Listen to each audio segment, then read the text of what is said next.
स्वागत है आप सभी का आज के इस व्याख्यान में।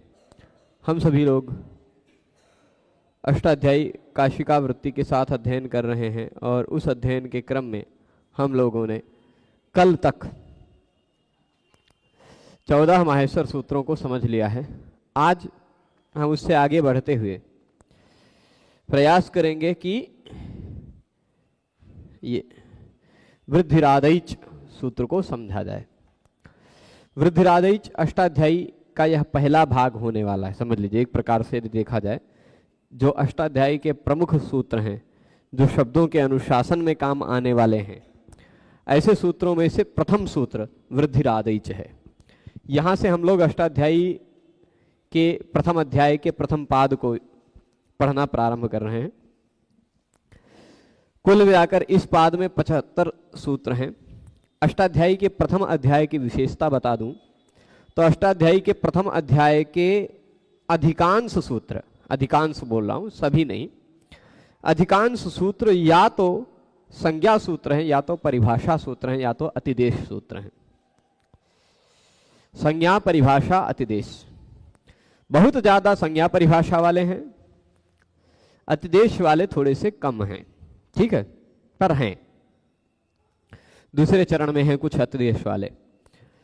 तो अब यानी इस पाद में जो हम सूत्र पढ़ने वाले हैं, इस पूरे अध्याय में जो सूत्र पढ़ने वाले हैं, उन सूत्रों को समझना है, मूल रूप में समझना है।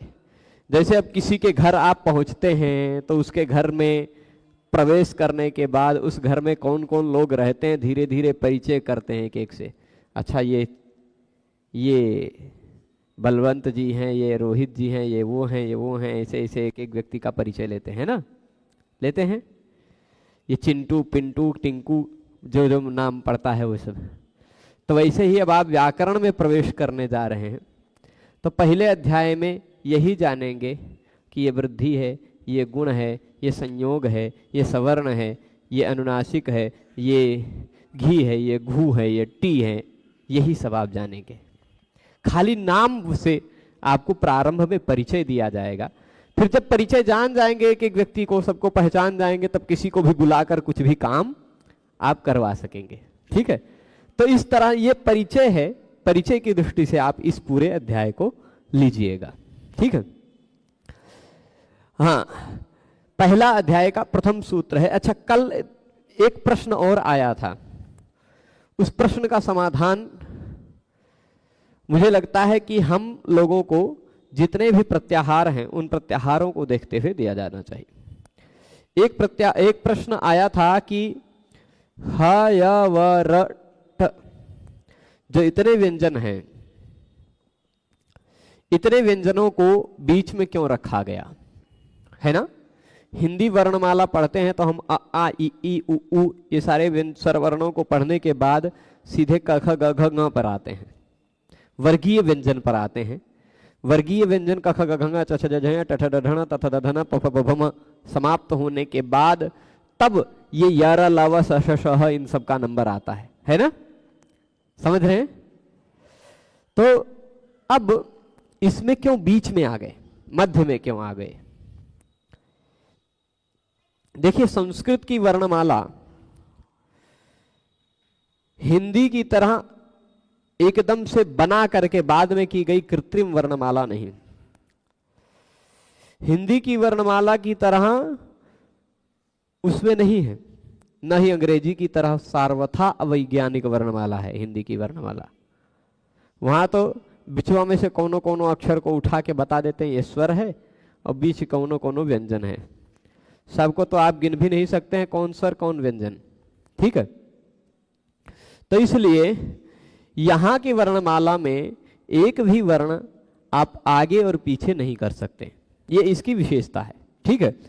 तो अब ये आप ध्यान रखिएगा कि अ, ई, उण, ऋलिक, ए, ओंग, ऐ, औच, ये 4 सूत्रों में जब स्वर वर्णों को बताया तो व्यंजनों का प्रारंभ ह से क्यों किया, ह या व, रट से क्यों किया, यह प्रश्न में ह से क्यों शुरू किया। और दूसरा प्रश्न यह है कि व्यंजनों का प्रारंभ य, ह, य, व, र इतने वर्णों को कहकर क्यों किया? हा या वर ल, सीधे यमंग अणनम से शुरू करना था? ये दो प्रश्न है। समाधान ये है कि व्यंजनों के प्रारंभ में ह को रखने का प्रयोजन यही है कि यण, यय इत्यादि तथा वल इत्यादि नहीं, ये क्या कहते हैं, व से प्रारंभ होने वाले वश इत्यादि प्रत्याहार, और भी कुछ प्रत्याहार हैं जहां पर ये समझ लीजिए कि ह का ग्रहण न हो सके। ठीक है, यण में यदि ह को य, र, ल, व के बाद रखते कहीं ह को, तो यण प्रत्याहार में वो भी आने लगता। यण में य व र ल इतने य र ल व इतने ही आते ना, य व र ल। हिंदी में संस्कृत में क्या है, संस्कृत में य व र ल क्रम है और हिंदी में य र ल व ऐसा है ना, थोड़ा सा बदला है। पर यहां य व र ल उसी क्रम में है, ई उ रिल की तरह है, ई उ रिल य व र ल, है ना। अच्छा, अब य व र ल के बाद ह नहीं रखा गया, उसका कारण आपको पता चल गया होगा कि य व र ल के बाद रखते तो यण प्रत्याहार में आने की उसकी संभावना रहती। यण में नहीं आता तो यय में जरूर आता। मान लीजिए हैवरट लण यवरलट, यवरलट ऐसा कोई सूत्र बनाकर हण बना देते, यवरलट हण, और यण प्रत्याहार ना बना करके यट प्रत्याहार बनाते तो क्या दिक्कत होती? यय प्रत्याहार में तो ह आने लग जाता, है ना। ऐसे मतलब कुछ ना कुछ गड़बड़ियां आती। अच्छा, ह य व र इन सबको पहले क्यों कहा गया यम गणना इत्यादि से? क्योंकि अट प्रत्याहार में स्वर वर्णों के साथ इन्हीं 5 वर्णों को ग्रहण करना था। ठीक है, अट प्रत्याहार में अ ई उ रिल रि ए ओ ऐ औ ये स्वर वर्णों के साथ ह य व र इतने ही 4 ही वर्णों को ग्रहण करना था। और दूसरा जो अनुदित सवर्ण से में चा प्रत्याह में है उसमें ह या व र ल इतने को ही ग्रहण करना था स्वर वर्णों के साथ, इसलिए इनको पहले कहा गया। नहीं तो बाद में ले जाकर के रख देते, श के साथ ही कहीं रख देते, है ना। इसलिए इनको पहले रखा गया है। ये बात समझ गए? तो पहले स्वर वर्णों के तुरंत बाद ह या व र ल क्यों रखा गया, इसका औचित्य हो गया। और यम गणना झभ घढ़ ध जब गढ़ द इत्यादि जो वर्ण हैं उनके क्रम में क्या औचित्य है, वह उन सूत्रों को समझाते हुए मैंने बता दिया है। अब आ जाते हैं हम वृद्धिरादैच सूत्र पर। किसी को और कोई प्रश्न अभी तक अयुण से लेकर हल तक में है तो वह जरूर पूछ सकते हैं। और मैं इतनी आशा करता हूं कि यहां बैठे हुए जितने छात्र हैं उन सभी छात्रों को 14 माहेश्वर सूत्र जरूर याद होंगे। और 14 माहेश्वर सूत्रों पर, उन 14 माहेश्वर सूत्रों में 14 का उल्टा क्या होता है, 4 1 41 प्रत्याहार भी किस तरह बनते ये भी आप जानते होंगे, है ना। एक र को ले लिया जाएगा और गम को ले लिया जाएगा तो 42 43 हो जाएंगे। वो विषय जब आएगा तब विस्तार से बताया जाएगा, ठीक है। पर मूल रूप से 41 प्रत्याहार हम लोगों ने बनाया 14 माहेश्वर सूत्रों के आधार पर। 14 माहेश्वर सूत्रों में कौन कौन से वर्ण हैं, किस क्रम में है, ये सारी बातें भी हम लोगों ने जानी। अब हम लोग हलंत वर्णों को भी बदल सकते हैं क्या, ये प्रश्न है। बढ़िया, देखिए हलंत वर्णों को बदला जा सकता था, लेकिन आचार्य ने जैसा रख दिया वैसा ही अब मानिए। प्रश्न एक और भी है कि हलंत वर्णों में ण क्यों दोबारा है? बाकी सारे हलंत वर्ण एक के बार हैं, अयुण में ण है, लण में भी ण है ना, ण ही 2 बार है। वह जैसे जो चीजें अच्छी से नहीं आ रही समझ में वो आप पूछा करें तो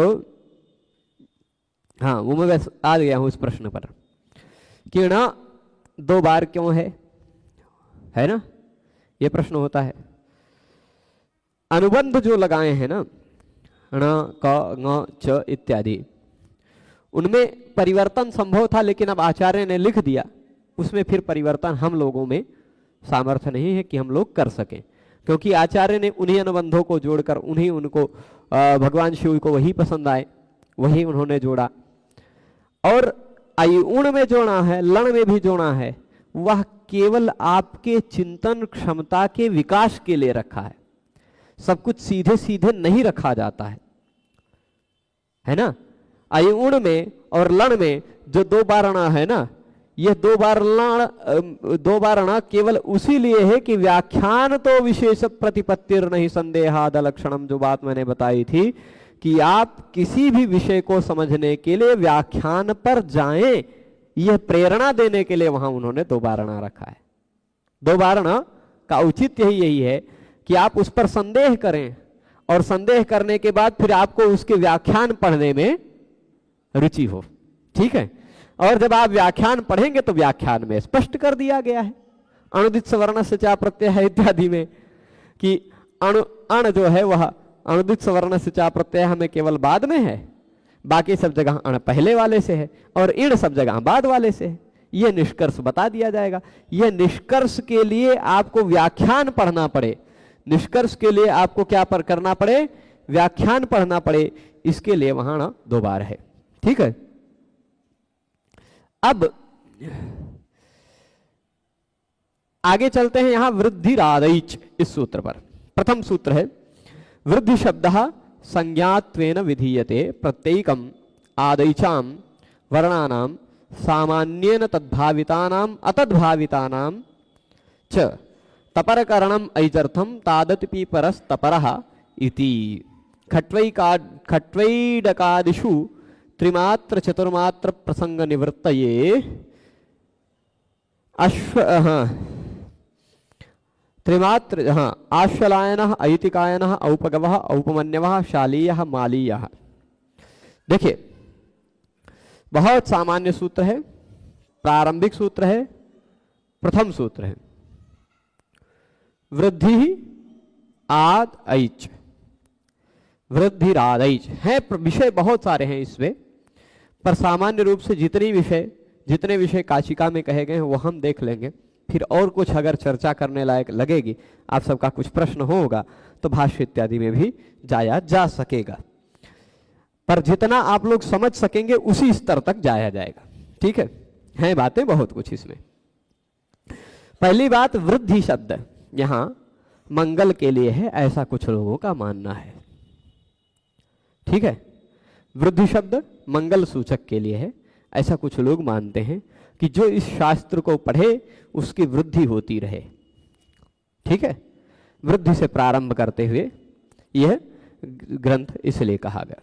पहली बात यह। अच्छा, इस सूत्र को कोई भी सूत्र हो, अब जब पहला वाक्य हम पढ़ने जा रहे हैं, पहला वाक्य हम पढ़ने जा रहे हैं अष्टाध्यायी का, कुछ लोगों के मत में अथ शब्दानुशासनम भी भगवान पाणिनि का ही मत है ना। अथ शब्दानुशासनम वो भी भगवान पाणिनि जी का ही सूत्र है, तो उनके अनुसार पहला सूत्र हो चुका है, ये दूसरा सूत्र है। परंतु अधिकांश लोगों के अनुसार वृद्धिरादैच यही प्रथम सूत्र है, आद्य सूत्र है। तो वृद्धिरादैच किसी भी सूत्र को समझने के लिए हम जो पद्धति का आश्रय लेंगे वो पद्धति आप समझिएगा। हम किसी को तब समझते हैं जब जान जाए उसमें कितने शब्द हैं, ये तो पहले जानना पड़ेगा ना। पहले हमें इस किसी भी सूत्र को जब हमें समझना होगा तो सबसे पहले ये बात ध्यान रखिएगा, उस सूत्र का हम ऑपरेशन जरूर करेंगे। ऑपरेशन आजकल की शब्दावली है, पर यह कह सकते हैं कि उसका पदच्छेद जरूर करेंगे। पदच्छेद करेंगे, उसमें कितने शब्द हैं ये हम शब्दों को अलग अलग निकालेंगे और उन शब्दों के आधार पर क्या अर्थ निकलता है वह समझेंगे। ठीक है, और फिर उसके बाद एक बार संस्कृत भाषा में, वो भी गुरुजी नमो नमः, एक क्लास में अष्टाध्यायी कैसे चैंटिंग करते हैं वो बता दीजिए। एक क्लास में नहीं, अभी आज के ही क्लास में बता देंगे। वृद्धिरादैच सूत्र समझाने के बाद आपने याद दिला दिया है, अंतिम में याद दिलाएगा, बता देंगे। बहुत आसान है, सब कुछ आपके मोबाइल में है, आप करते रहिएगा। ठीक है, चलिए मैं एक बार विशेष अनुमति ले लूंगा, तो फिर मैं उसका यदि कॉपीराइट नहीं रहेगा तो मैं अपने चैनल पर भी वो व्यवस्था उपलब्ध करा दूंगा, पर उसके लिए पहले मुझे एक बार अनुमति लेनी पड़ेगी जिसकी वह सामग्री है उनसे। चलिए, तो वृद्धिरादैच यह जो सूत्र दिखाई पड़ रहा है, इस वृद्धिरादैच सूत्र को जब हम तोड़ेंगे तो दो शब्द मूल रूप से पहले ये दो निकलेंगे, वृद्धि आदैच। ठीक है, वृद्धि आदैच, ये दो शब्द दिख रहे हैं। अच्छा, कुछ लोगों के अनुसार ये दो शब्द हैं, कुछ लोगों के अनुसार यहां तीन शब्द हैं। ठीक, इस आदैच में भी एक तोड़ते क्या है, ऐसा आत और ऐच, तो वृद्धि आत ऐच तीन शब्द हो गए, अथवा वृद्धि आदैच दो शब्द हो गए। ठीक है, तो वृद्धि आदैच अथवा वृद्धि आदैच। अब आदैच में कुछ लोगों का मत है कि समास है, कुछ लोगों का मत है कि वह अलग अलग है। तो जब समास मानेंगे तो इस सूत्र में दो शब्द हैं, जब समास नहीं मानेंगे तो इस सूत्र में तीन शब्द है। दोनों मत मिलता है, इसलिए मैं बता रहा हूं दोनों मत मिलता है, और दोनों मत अपने अपने जगह श्रद्धेय हैं। दोनों मतों में कोई बहुत विशेष हमें टिप्पणी नहीं करनी है। ठीक है, पर दोनों मत मिलता है। कुछ लोगों के अनुसार आत ऐच ये समास हो जाएगा, समास होगा तो फिर द्वंद्वाच्च दशांतात समाहारे से टच प्रत्यय क्यों नहीं, उस शच के या जो समासांत प्रत्यय होना था वो समासांत प्रत्यय क्यों नहीं हुआ, ये सारी बातें उठेंगी, पर उन सब का भी सौत्रत्वात् ही समाधान दिया जाएगा। और जब समास नहीं रहेगा तो भी प्रश्न उठेगा, चो कुत से कुत्व क्यों नहीं हुआ, और सारी बहुत सारे प्रश्न उठेंगे। ठीक है, तो पर सामान्य रूप से दो शब्द या तीन शब्द इस सूत्र में है। ठीक है, वृद्धि आदैच दो शब्द लीजिए। तो अब आदैच का मतलब क्या है? वृद्धि एक संज्ञा है। ठीक है, वृद्धि एक संज्ञा है। छोटा बच्चा होता है, उसको पहले एक एक चीजों का परिचय दिया जाता है ना। क्या दिया जाएगा? ऐसे बताया जाएगा। अब आजकल के बच्चों को तो ये सब चीजें परिचय देनी पड़ती है। ये रिमोट है, क्या है? रिमोट, ऐसे बताएंगे, है ना। और ये डब्बा जी है, नहीं मोबाइल है ना। तो ऐसे ऐसे परिचय दिया जाता है, अलग अलग उपकरणों का, अलग अलग वस्तुओं का। ये लेखनी है, ऐसे पदार्थ का परिचय दिया जाता है। तो वैसे ही अब परिचय दे रहे, ये वृद्धि है। क्या वृद्धि है, आप पूछेंगे क्या वृद्धि है? तो बताएंगे आदैच वृद्धि है। आत और ऐच को व्याकरण शास्त्र में वृद्धि कहा जाता है। ठीक है, आत और ऐच का क्या है? आत का तात्पर्य होता है आ, और ऐच एक प्रत्याहार है जो आपने बनाया है पहले, आई और औ, ये हो गया ऐच। आत यानी आ, ऐच मतलब आई औ। इन तीनों को कहा जाता है आदैच। आत से आ का ग्रहण हो गया, ऐच से आई औ का ग्रहण हो गया, है ना। इन दोनों का ग्रहण, तीन वर्णों का ग्रहण हुआ ना। इन तीनों को व्याकरण शास्त्र में वृद्धि कहा जाएगा। ये वृद्धिरादैच सूत्र का अर्थ हुआ। ठीक है। अच्छा, वेदांत परक चिंतन के लिए भी सभी अनुबंधों का परिवर्तन संभव नहीं है। दोनों नकार में नंदिकेश्वर, हाँ बिल्कुल है। ये अनुबंधों में जो परिवर्तन है वो वेदांत परक चिंतन नंदिकेश्वर कारिकाकार ने किया है। उसका आ ई उ के बाद फिर ण को मिला करके ब्रह्म विद्या से उसको जोड़ा है, तो और दोनों ण का अर्थ अलग अलग बताया है। ऐसे मतलब भी और भी है। हल प्रत्याहार में 33 वर्ण माने या 34, 33 मानिए, है ना। 34 मत मानिए, कुल 34 हैं, लेकिन हा दो अलग अलग हा हैं ऐसा तो हम कह नहीं सकते ना। हा दोनों एक ही है।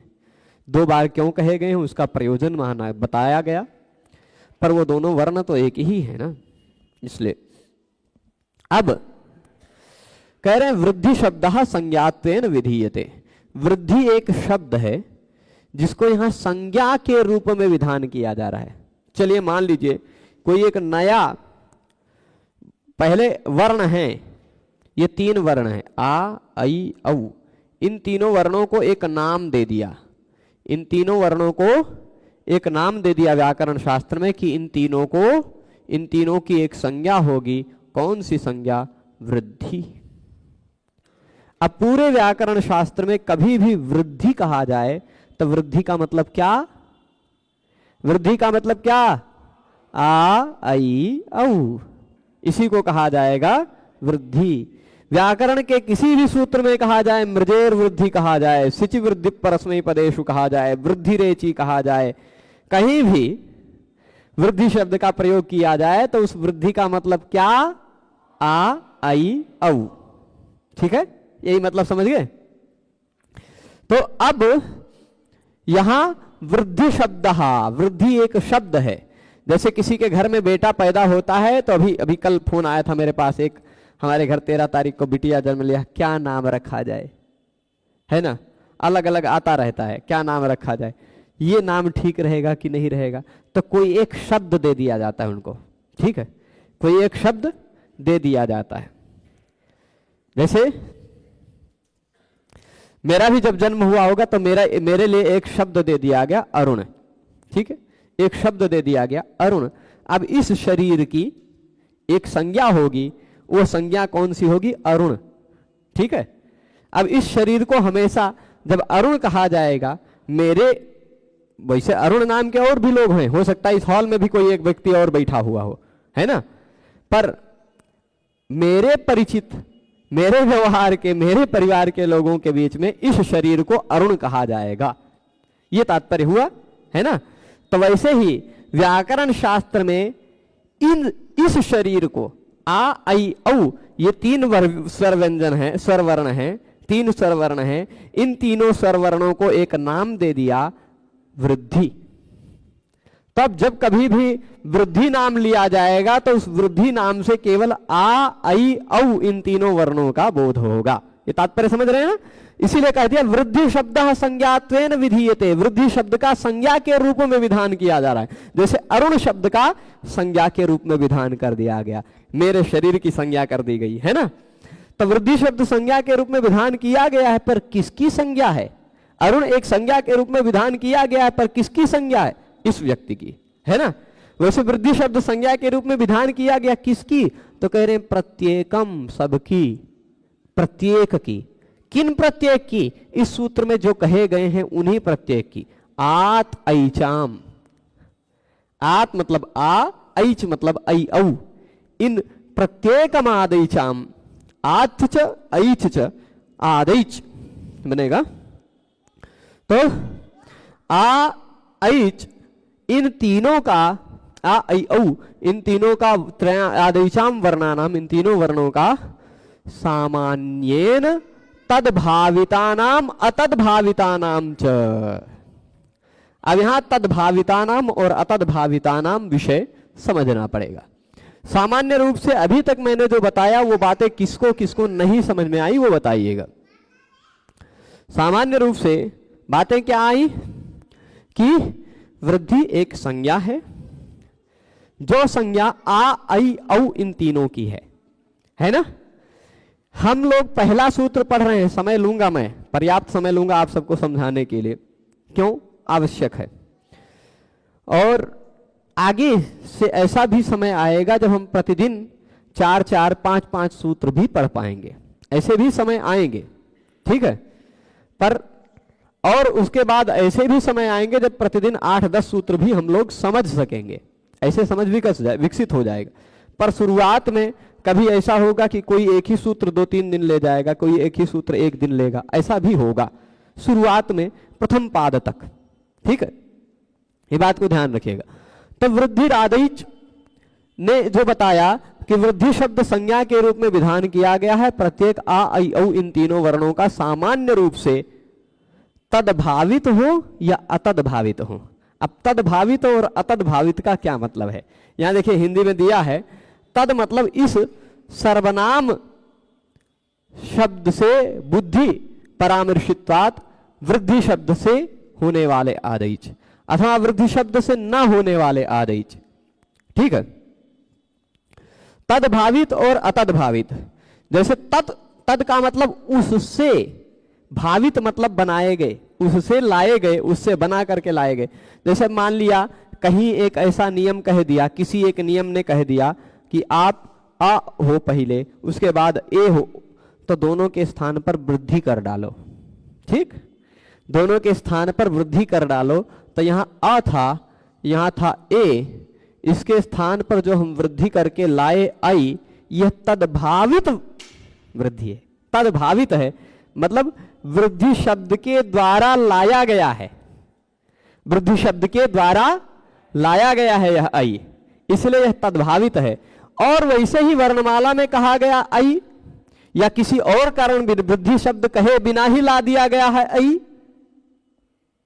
वृद्धि शब्द के बिना ही ला दिया गया है आई, तो भी वो वृद्धि कहा जाएगा। जैसे मान लीजिए अरुण शब्द कह करके बुलाया गया इस शरीर को, तो वह तदभावित अरुण है, लेकिन बिना शब्द के भी मैं आ गया तो मुझे अरुण ही कहा जाएगा, है ना। कोई अरुण को बुलाएगा तो मैं भी आऊंगा, तो मैं आऊंगा तो भी मैं अरुण ही हूं, और बिना नाम के मैं आ गया तो भी मैं अरुण हूं, है ना। तो शब्द से तदभावित यानी उस वृद्धि शब्द से भावित किया गया ए आ आई औ, वो भी वृद्धि कहा जाएगा। उस शब्द के बिना भावित किया गया अतद्भावित, उस शब्द के बिना लाया गया आ आई औ भी वृद्धि कहा जाएगा। बात समझ रहे हैं ना। तद्भाविता नाम अतद्भाविता नाम, ये बात यही है। वृद्धि शब्द संज्ञा के रूप में है। प्रत्येक आ आई औ इन तीनों वर्णों का सामान्य रूप से यदि वह वृद्धि शब्द के द्वारा लाए गए हैं या वृद्धि शब्द के प्रयोग के बिना लाए गए हैं, तदभावित है यानी वृद्धि शब्द से भावित किए गए हैं, अथवा अतद्भावित है वृद्धि शब्द के प्रयोग के बिना भावित हैं, उन दोनों प्रकार के आ आई औ इन तीनों वर्णों की वृद्धि संज्ञा होती है। अब तपर करणम ऐजर्थम, ये बात समझनी है। तपर करणम ऐजर्थम, गुरुजी संज्ञा शब्द है या संज्ञा शब्द, क्या सही है? अपनी अपनी परंपराएं हैं। अब दोनों अपने अपनी जगह सही हैं, है ना। बहुत सारे लोग संज्ञा पर बल देते हैं, बहुत सारे लोग संज्ञा पर बल देते हैं, ठीक है। पर परंपरा प्राप्त उच्चारण हम सबका संज्ञा है, हम लोग वही करते हैं। तो एक अक्षर नाम वाले पढ़ाने को कहा था, एक अक्षर आधारित माहेश्वर सूत्रों को कृपया, ठीक है। प्रयास करेंगे प्रभु, लेकिन संकलन करना बड़ा बवाल है। दिन भर लगे रहते हैं दूसरे दूसरे कामों में, तो सुलझ दिमाग उलझा हुआ रहता, सुलझ नहीं पाता है। सुलझे तो एक एक वर्ण को खोज खोज करके इकट्ठा किया जाए उसके अर्थों को, पर करेंगे। अब बता रहे थे तपर करणम ऐचर्थम, तपर करण जो है वह ऐच के लिए है। क्यों? देखिए तपर एक शब्द है, तपर, ठीक। शब्द क्या है? तपर। इस तपर का अर्थ क्या होता है? तपर का मतलब क्या है? किसे कहते हैं तपर? ता है जिसके पर में वो भी तपर, और ता के पर में जो है वो भी तपर। पर मतलब बाद, ठीक है। तो ता जिसके पर में है वो भी तपर, और ता के पर में जो है वो भी तपर। मैं उदाहरण से दिखाता हूं। यह सूत्र में जो, इस सूत्र को मैं तोड़ कर लिख रहा हूं। सूत्र में है आत आइच। अब यहां ता है, कहां है ता? ता दिखाई पड़ रहा है? ता जिसके पर में है वो भी तपर, यानी आ के पर में ता है इसलिए आ भी तपर है, और ता के पर में जो है वो भी तपर है, ऐच भी तपर है। कह सकते हैं कि नहीं? तो क्योंकि ता ताह परह यस्मात् सह तपरः, तह परह यस्मात् सह तपरः, ऐसा बहुब्रीहि समास से बनता है। अथवा तात परह यह सह तपरः, ता के पर में जो है वह तपर है, ता जिससे पर में है वह तपर है। तो इस तरह से तपर शब्द का दोनों अर्थ लिया जा सकता है। तपर यहां आ भी है, तपर यहां ऐच भी है, दोनों तपर है ऐसा हम मान सकते हैं, है ना। अच्छा, तपर तपर क्या होता है, तपर करने का लाभ क्या है? तो आप अब यहां पर एक सूत्र केवल संदर्भित कर लीजिए, उसको जब हम भविष्य में पढ़ेंगे तब विस्तार से पढ़ेंगे। अष्टाध्यायी यदि हो आपके पास तो एक एक 70 नंबर सूत्र निकाल लेंगे, है ना। एक एक 70 नंबर सूत्र निकाल लेंगे, ठीक है। अभी प्रश्न आएगा, प्रश्न आया है, अच्छा प्रश्न आया है, व्याकरण प्रवेशिका द्वार का वृद्धिरादेश में चकार की संज्ञा क्यों नहीं। अभी इसको एक बार समझा लूं, बताता हूं। अच्छा प्रश्न है। तपरस तत्कालस से मिला सूत्र आपको, एक एक 70 पर मिला ना। वह सूत्र मैं यहां लिख देता हूं। तपरस सूत्रम वदतु, किम सूत्रम अस्ति? तपरस, तपरस तत्कालस्य, यह सूत्र है, ठीक। यह सूत्र कहता क्या है? जो तपर होता है ना, तपर का मतलब क्या? जिसके पर में ता हो या जो ता के पर में हो, है ना। जिसके पर में ता हो, जिसके बाद में ता हो, अथवा जो ता के बाद में हो, वह तपर है। इस बात समझ रहे हैं ना। तो जो तपर होता है ना, वह तत्काल का ही ग्रहण कराता है। तत्काल मतलब जिस काल में वह सूत्र में कहा गया है उसी काल का बोध कराता है। मतलब क्या काल? काल क्या है मैं आपको बता दूं। काल की दृष्टि पर स्वर वर्णों का विभाजन 3 ढंग से होता है। काल की दृष्टि से स्वरों का विभाजन 3 ढंग से होता है। ह्रस्वो दीर्घः प्लुता इति कालतो नियमा अचि। ये पाणिनीय शिक्षा में मिलेगा, 11 नंबर के आसपास, 11-12 नंबर के आसपास श्लोक मिलेगा। काल की दृष्टि से अच के स्वर वर्णों के 3 विभाजन होते हैं, ह्रस्व स्वर, दीर्घ स्वर और प्लुत स्वर, है ना। तो जैसे अगर किसी सूत्र में यह आ लिखा है, आ लिखा है, आ लिखा है, मतलब ये अ लिख करके 3 मात्रा वाला लग गया है ना। ये आ, कुछ लोग बड़ा आ लिख कर भी 3 मात्रा लगाते हैं, कोई दिक्कत नहीं, है ना। तो इसका उच्चारण हो गया अ, आ, है ना। ये तीनों प्रकार के अ हो गए। अब आ कह दिया गया, सूत्रकार ने, किसी सूत्रकार ने आ कह दिया, तो उससे हमें पता चल जाता है कि वह आ को नहीं कहना चाह रहे हैं, है ना। यदि आ कह दिया तो आ कहने से पता चल रहा है कि अ के बात नहीं चल रही है। यदि अ कहना होता उनको तो ह्रस्व अ कह देते, है ना। यदि अ कहना होता तो वह ह्रस्व आ ही कह देते, आ कहने की क्या जरूरत थी, है ना। तो जहां आ कह दिया वहां तो कोई दिक्कत नहीं है, प्लुत वाला आ कह दिया तो भी कोई दिक्कत नहीं है।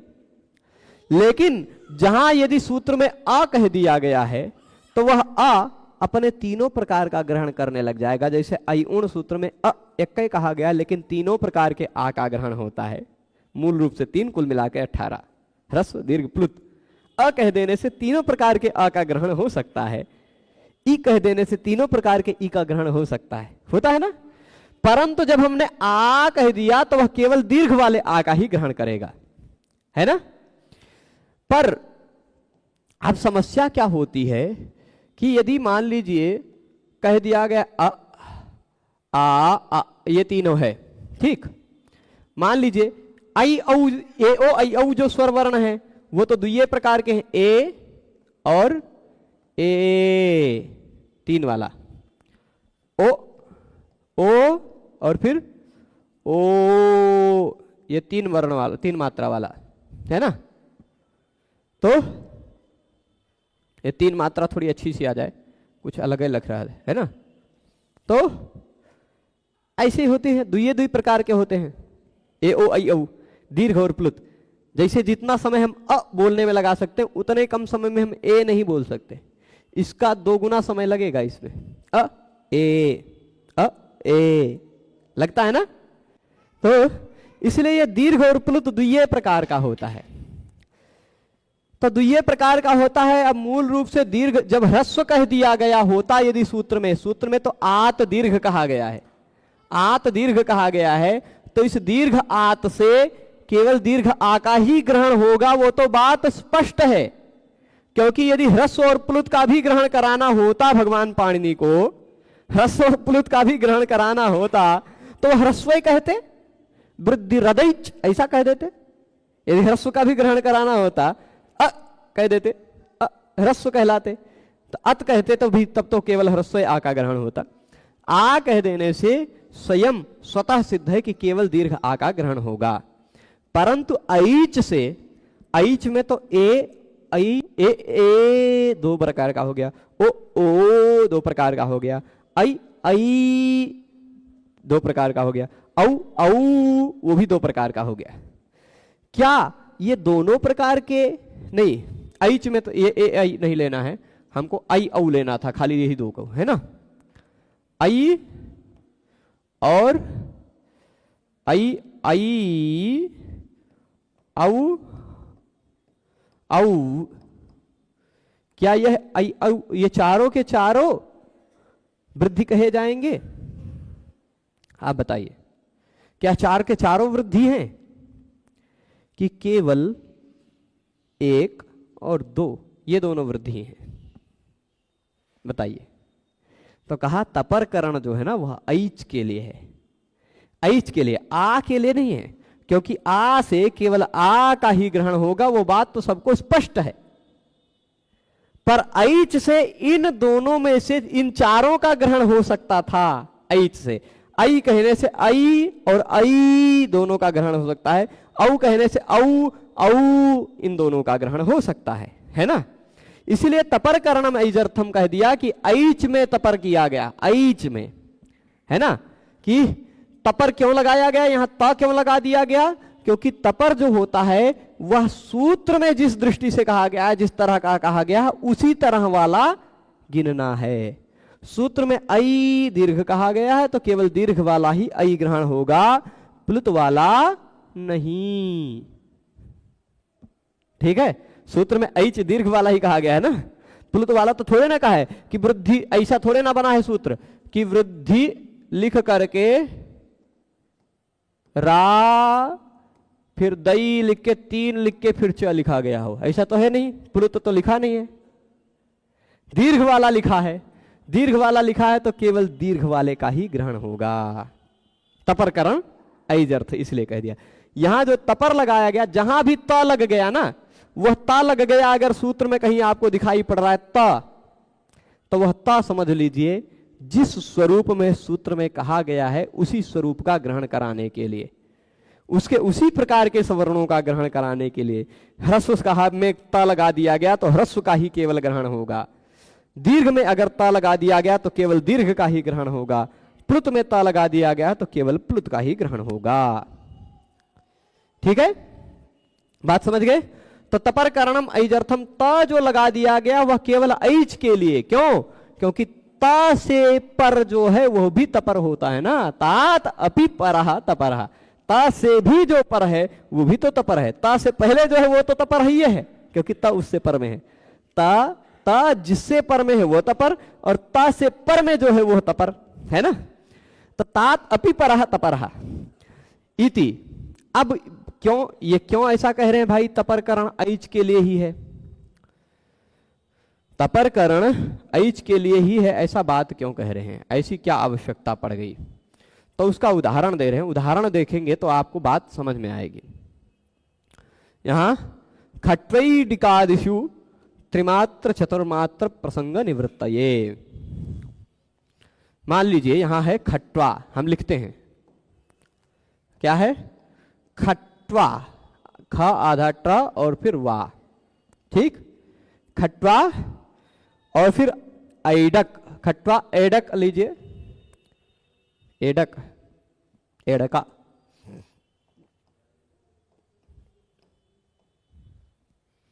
ठीक है। खट्वा और एडक इन दोनों को जोड़ा गया।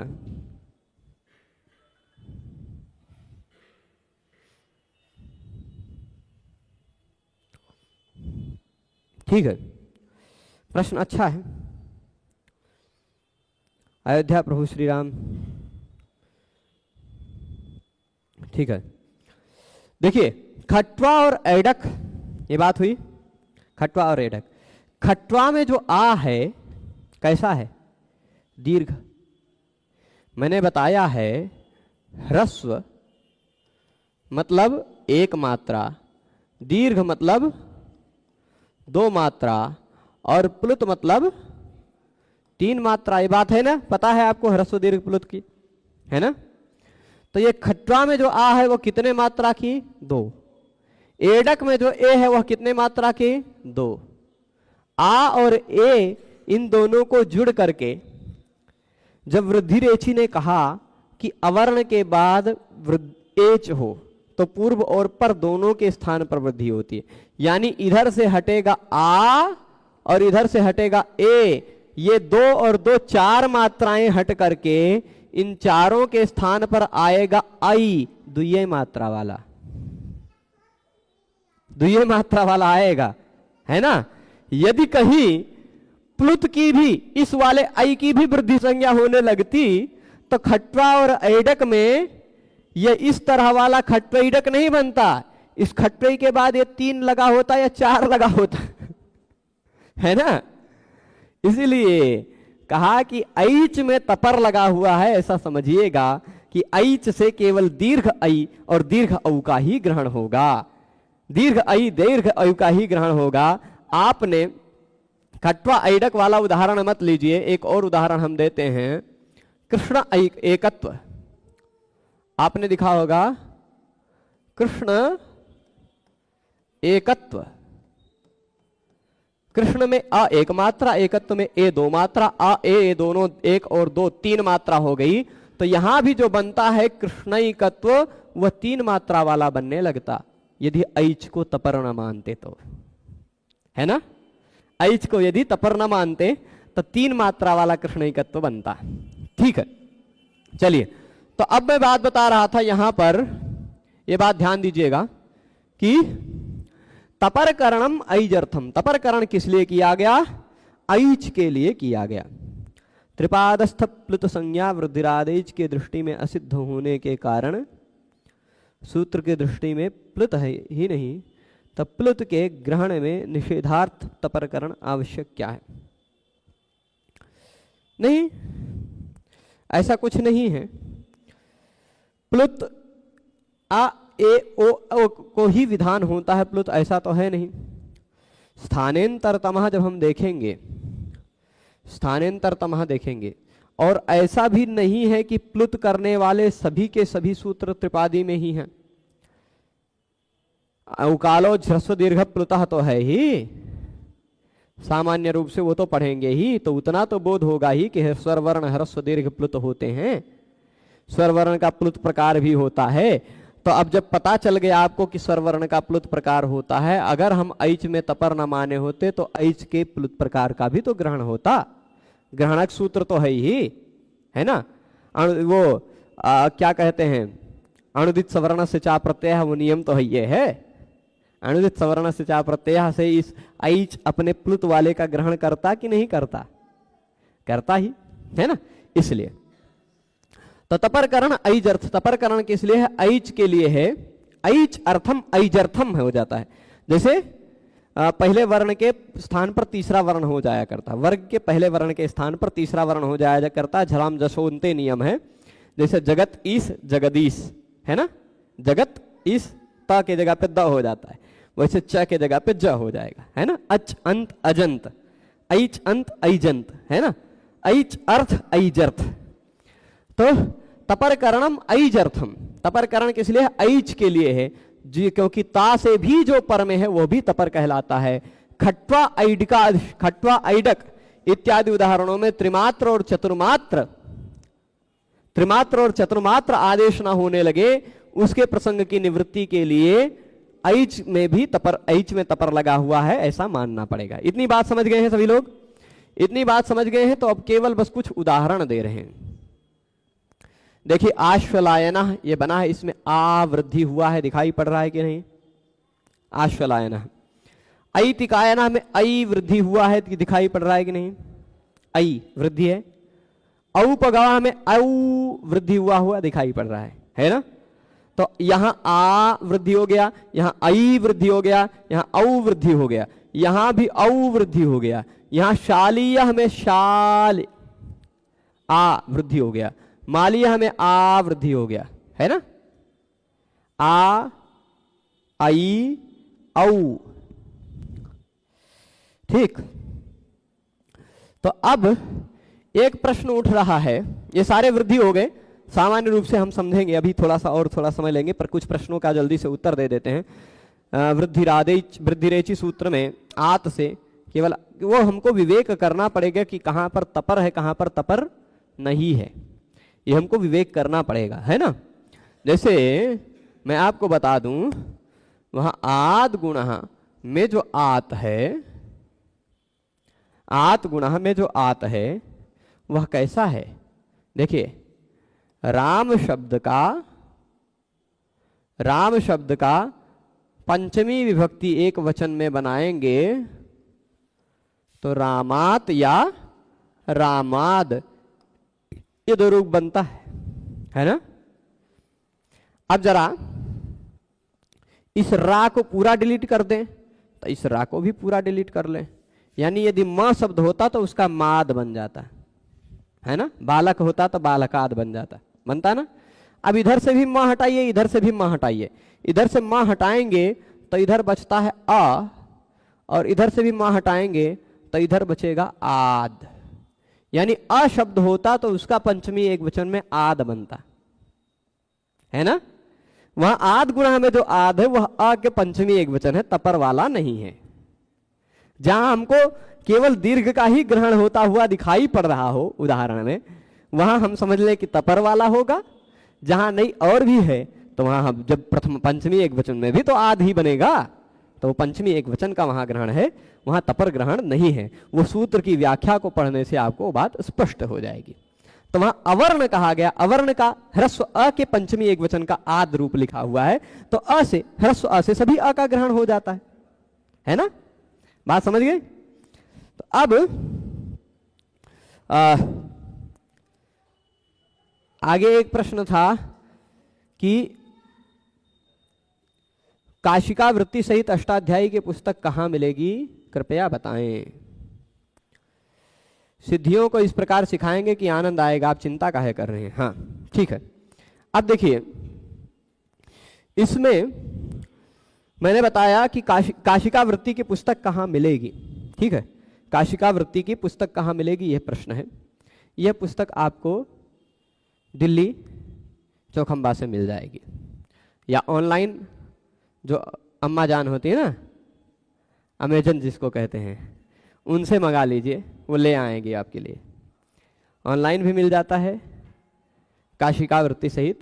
वो पुस्तक कौन सी है ये देखना है तो आप वीडियो चलाकर देख रहे होंगे, उसमें यदि आप हाफ स्क्रीन में देख रहे हैं, फुल में नहीं देख रहे हैं, तो वीडियो के टाइटल पर या वीडियो के टाइटल के जस्ट नीचे मोर लिखा होगा। वो वाला मोर नहीं जो नाचता है, दूसरा एक MORE लिखा हुआ मोर दिखाई पड़ रहा होगा। उस मोर को जब छुएंगे तो वह आपको पुस्तक का PDF का लिंक दे देगा। मैं उस नाचने वाले मोर को छूने को नहीं कह रहा हूँ, वीडियो के नीचे जो मोर है उसको छुएंगे तो वह आपको PDF का लिंक दे देगा। वो PDF आप देख लीजिएगा, वो पुस्तक की वही PDF मिलेगी जो पुस्तक आपको खरीदनी है। वो पुस्तक यदि आपको PDF से पढ़ने में ठीक लगती है तो वो उसका प्रकाशन का भी विवरण है, पुस्तक का भी विवरण है, लेखक का भी विवरण है, PDF में सब है, वहीं से आप मंगा लीजिए। यहाँ जो विद्यार्थी हैं जिनको वह पुस्तक चाहिए पुरस्कार स्वरूप, वो लोग कम से कम, अब संख्या बढ़ गई 2 पाद, अष्टाध्यायी के 2 पाद याद करके सुनाएं तो उनको पुरस्कार में मिल जाएगी, ठीक है? 32 पाद में से हम 2 पाद याद करने को कह रहे हैं, याद कर लें, सीरियल वाइज सुना दें तो पुरस्कार स्वरूप वह पुस्तक मिल जाएगी। कुछ बच्चों ने कल सुनाया था, कुछ आज भी सुनाएंगे, तो जो सुनाएंगे उन व्यक्तियों का नाम मेरे पास आ जाएगा। पुस्तक की ऑर्डर हो गई है, संख्या जैसे बढ़ेगी वैसे पुस्तक का ऑर्डर और हो जाएगा। वो आ जाएंगी पुस्तकें तो आप लोगों को मिल जाएंगी। ठीक है, चलिए तो अब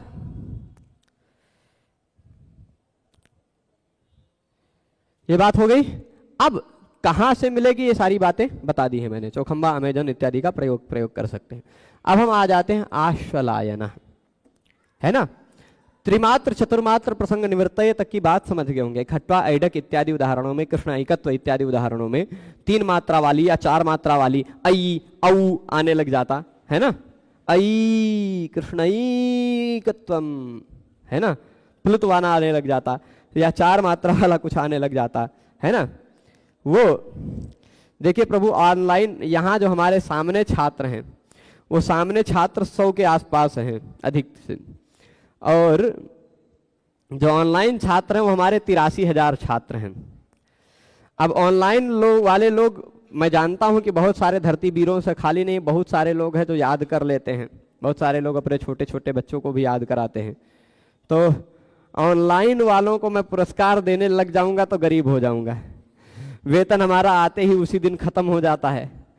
तो अब ऐसे ऑनलाइन वालों को भी वितरण किया जा सके ऐसा सामर्थ्य अभी नहीं है, भगवान भविष्य में सामर्थ्य बनाएंगे तब देखा जाएगा। ठीक है, अभी चलिए, वृद्धि शब्दा संज्ञात्वेन विधीयते, है ना।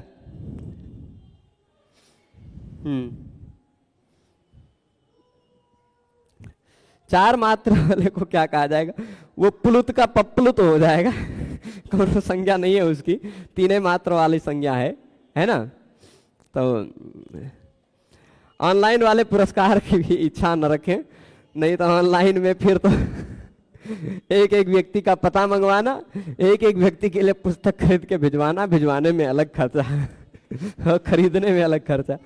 तो आप लोग मंगा लें, भगवान उतना सामर्थ्य देते हैं कि आप लोग 1200-1400 रुपया खर्चा कर सकते हैं, है ना। 3 भागों की पुस्तक है पूरी, एक सेट के लिए ही 1200।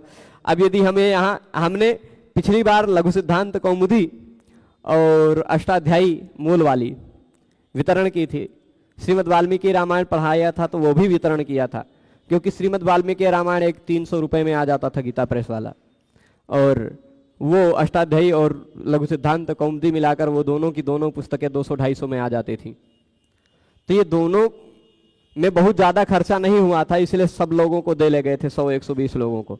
लेकिन अब ये जो पुस्तक स्वयं कम से कम 1200 में आ रही है, उस पुस्तक को अगर हमें 100 लोगों को बांटना हो तब तो हमारा 1.5-2 महीने का वेतन खत्म तो इससे चला जाएगा। तो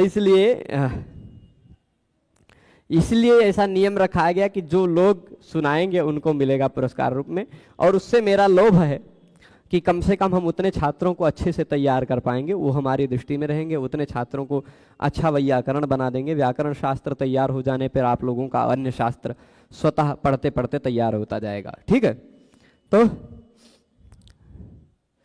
तो पीडीएफ मैंने इसलिए उपलब्ध करा दिया, वो पर्याप्त है।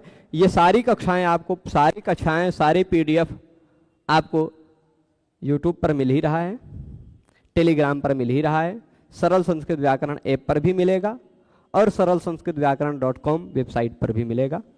सब जगह ये सारी चीज़ें उपलब्ध रहेंगी, संस्कृत गंगा पर भी मिल जाएगा। ठीक है, तो ब्रह्मदत्त जिज्ञासु जी की ये प्रथमावृत्ति पुस्तक भी बहुत अच्छी है, हिंदी व्याख्या है मात्र। ये काशिका जो संस्कृत में है, इसी का एक प्रकार से ऐसा मान लिया जाए कि इसी का कुछ हद तक अनुकरण करते हुए, इसी शैली का आश्रय लेते हुए उन्होंने हिंदी में व्याख्या लिखी है ना। परंच अस्माभिः संस्कृत व्याख्यानम अपि अधिगंतव्यम इति कृत्वा, हम सबको संस्कृत व्याख्यान भी पढ़ना है, इस ऐसा सोच करके काशिका व्याख्यानस्य आश्रयणम कुर्मः। ठीक है, अब इसके बाद बता रहे हैं, चलिए आश्वलायन, ऐतिकायन, औपगव, औपमन्यव, शालीय, मालीय, इतने जो उदाहरण हैं, इन उदाहरणों को हम लोग सिद्ध कर लेते। अच्छा, समय ज़्यादा हो गया आज, है ना, समय ज़्यादा हो गया। इन उदाहरणों को कल सिद्ध करेंगे, समझाएंगे विस्तार से। आज आप लोगों के लिए काम इतना है कि इस वृद्धिरादेश को बढ़िया से पचा लीजिएगा, यहाँ तक त्रिमात्र चतुर्मात्र प्रसंग निवृत्तये तक। क्या करना है कि वृद्धि शब्द का संज्ञा के रूप में विधान किया गया है। प्रत्येक आ ऐ औ, आदैच मतलब आ ऐ औ, इन तीनों वर्णों का सामान्य रूप से शब्दशः उनको कहा गया हो तो भी और बिना शब्द के कहा गया हो तो भी वो वृद्धि शब्द से आ ऐ औ का बोध होगा। ठीक है। अच्छा, तपरकरण जो किया गया है वह ऐच के लिए है, यानी ऐ औ जो है ऐच उसी के लिए तपरकरण किया गया है, क्योंकि तात अपि परह तपरह ता के पर में ही जो होता है वह तपर कहलाता है। और खट्वा ऐडक इत्यादि उदाहरणों में तीन मात्रा वाला खट्वई काड़क ऐसा सब कुछ खट्वई डक इत्यादि ना आने लग जाए, है ना। तो वो सब कुछ आप इतना तक पहुंचा लीजिएगा। इसके बाद के विषय को कल समझाएंगे। कल हम लोग गुण संज्ञा भी जानेंगे और इको गुण वृद्धि सूत्र भी जानेंगे। ठीक है। कल 2 सूत्र, आज एक, कल 2 सूत्र जरूर पढ़ेंगे, प्रयास करेंगे। और प्रश्न ये आ रहा है कि जो ऑनलाइन पढ़ रहे हैं उनके लिए हमने पीडीएफ दे दिया है इस पीपीटी का भी और उसका भी, और जो मंगाना चाहते हैं वो चौखंबा से संपर्क कर सकते हैं ऑनलाइन। मैं प्रयास करूंगा कि कल के क्लास में उसका नंबर खोज करके उसका नंबर भी डाल दूंगा नीचे। अब पर लोग ऐसा समझने लगे कि अपना कमीशन वाला कुछ बात है, पर ऐसा कुछ बात नहीं है, आपकी सुविधा के लिए। नहीं तो अमेजन का प्रयोग आप कर सकते हैं। अमेजन पर आप खोजेंगे वही पुस्तक काशी का ईश्वर चंद्र लिखकर खोजेंगे तो मिल जाएगी, वो पुस्तक आप मंगा सकते हैं। ठीक है, चलेगा। सभी लोग जुड़े रहे पूरे व्याख्यान में, उसके लिए सभी को बहुत बहुत धन्यवाद। नमो नमः।